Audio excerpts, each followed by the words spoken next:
சிலம்பு. நீங்கள் பிறந்த ஊர் திருச்சிக்கிட்டே இருக்க அரியலூர். ஆமாம் சார். 11/3/95 சார். 1995 9/16 night sir. நீங்கள் வந்து மிதுன ராசி புனர்பூச நட்சத்திரமா? ஆமாம் சார், ஆமாம் சார். துலா நட்சத்திரம் மிதுன ராசி. கரெக்ட். என்ன 31 வயசு, அது என்ன கேள்வி உங்களுக்கு?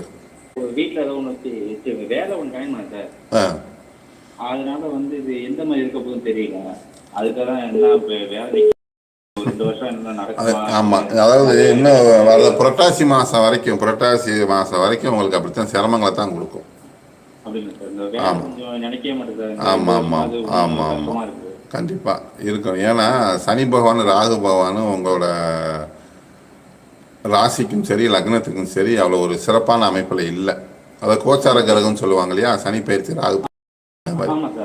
இப்போ சனி பயிற்சி கூட உங்களுக்கு ஓரளவுக்கு 6ஆம் இடத்துல வந்திருக்கிறதுனால வேலை ஏற்படுத்தி கொடுத்துருவாரு. ஆனால் ராகு பயிற்சி அவ்வளோ சிறப்பாக இல்லை. அப்போ அதாவது வேலையில் இடமாற்றம், அப்படி இடமாற்றம் இல்லைன்னா கூட வேலை செய்கிறவங்களால தொல்லைகள் அப்படி அமையும். அப்போ நீ இந்த சமயத்தில் என்ன செய்யணும்னா கழிவு பரிகாரம். இப்படி எவ்வளோலாம் நீங்கள் பிரச்சனையை ஃபேஸ் பண்ணீங்களா ஒரு நல்ல அனுபவத்தை கற்றுக்குவீங்க. அந்த அனுபவம் வந்து எதிர்காலத்தை உங்களுக்கு மிக சிறப்படைய வைக்கும். அதோட தைரியமாக ஃபேஸ் பண்ணுங்க. நல்லது.